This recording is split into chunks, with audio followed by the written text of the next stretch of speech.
Pak bawa lagi Pak, satu tangga, dua tangga Pak. Iya benar Pak, dipegang aja Pak. Ya Pak, Pak. Yuk, yuk, yuk.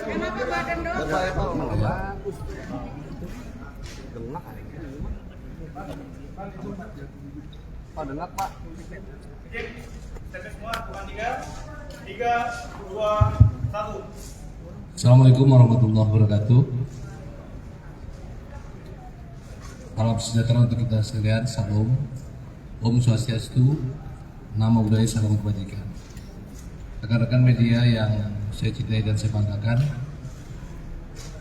kita akan menyampaikan hasil sidang KKIP atas nama terduga pelanggar Barada Richard Eliezer Pudiang atau biasa kita sebut Baradae,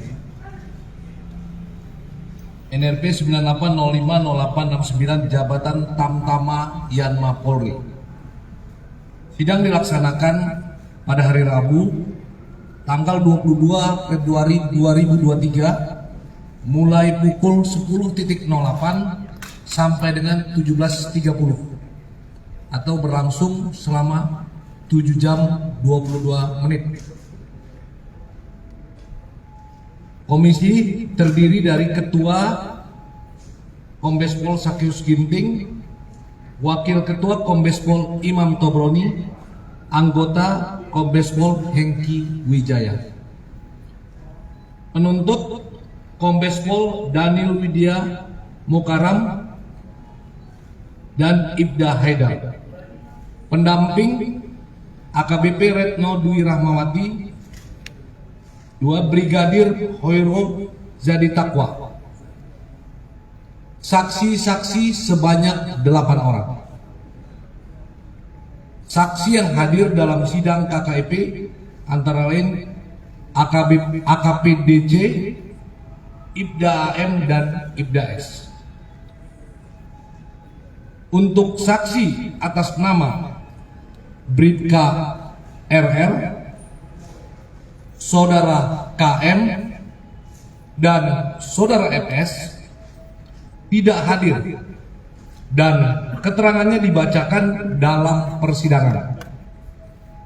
Hal ini karena terkait wujud perbuatannya sudah dibuktikan dalam persidangan pidana di Pengadilan Jakarta Selatan.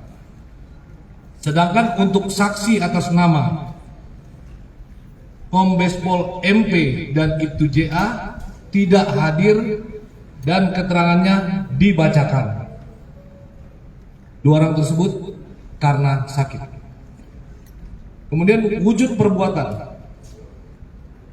Terduga pelanggar telah melakukan penembakan terhadap Brigadir Nopriansah Yosua Huta Barat di Komplek Polri Duren 3 nomor 46 Jakarta Selatan serta menggunakan senjata api dinas Polri jenis pistol merek Glock nomor Senpi MPF 851 tidak sesuai dengan ketentuan.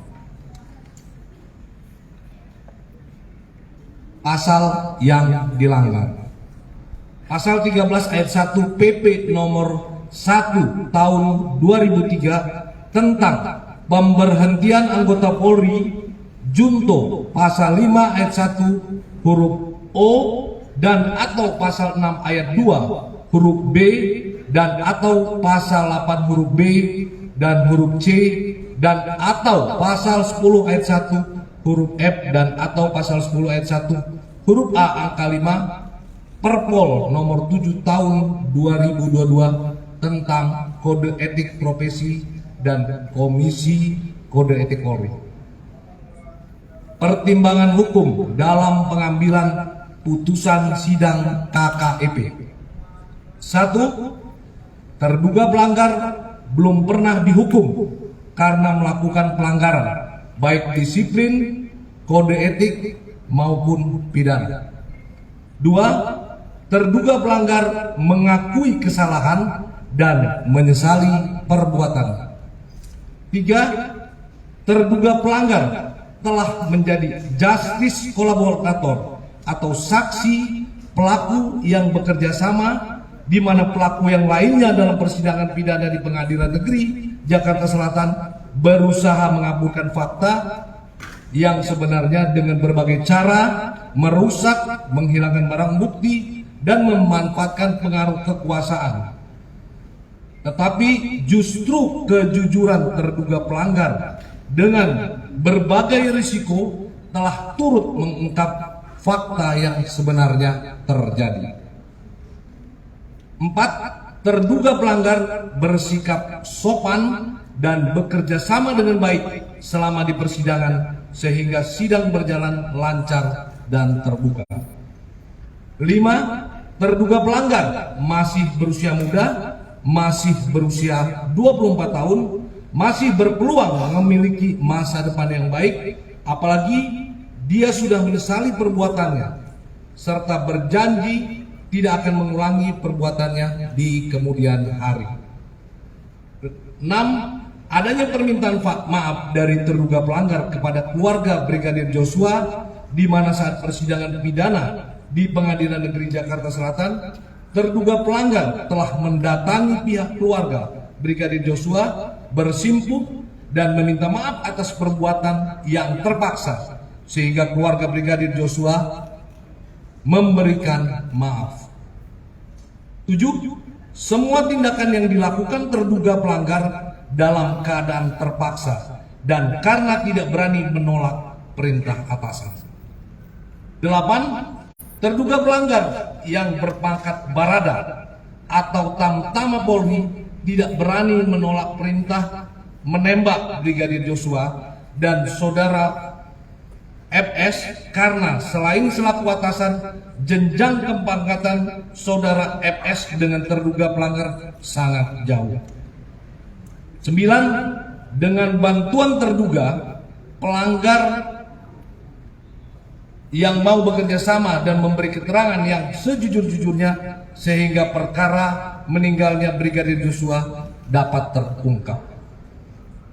Sesuai pasal 12 ayat 1 huruf A PP Republik Indonesia nomor 1 tahun 2003, maka komisi selaku pejabat yang berwenang memberikan pertimbangan selanjutnya berpendapat bahwa terduga pelanggar masih dapat dipertahankan untuk tetap berada dalam dinas Polri. Putusan sidang KKEP. A. Sanksi bersifat etika, yaitu perilaku pelanggar dinyatakan sebagai perbuatan tercela. B.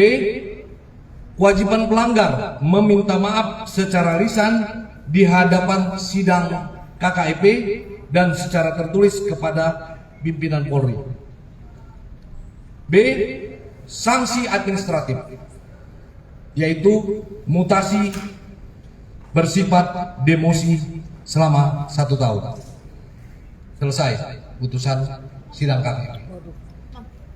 Pak, setelah dinyatakan oleh KKPP, apakah Baradae menyatakan banding atas putusan tersebut atau tidak? Saudara Richard Eliezer menyatakan menerima. Ada lagi pertanyaan? Cukup ya?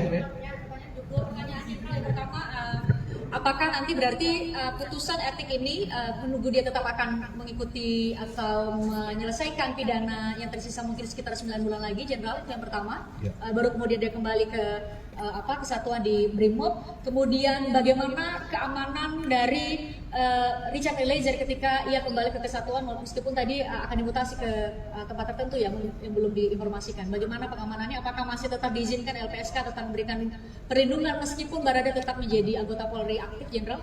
Yang pertama, putusan demosi berlaku sejak ditandatangani yang bersangkutan menerima putusan ini. Ya. Kemudian yang kedua terkait dengan perlindungan, ya. Perlindungan tentu internal kita wajib menghormati, wajib menghargai putusan sidang kode etik, ya. Pengamanan kita baik internal, baik dari Propam maupun internal kesatuannya tetap kita lakukan, ya. Jadi keamanan seorang Richard Eliezer tetap dijamin aman, ya, Jenderal? Wajib.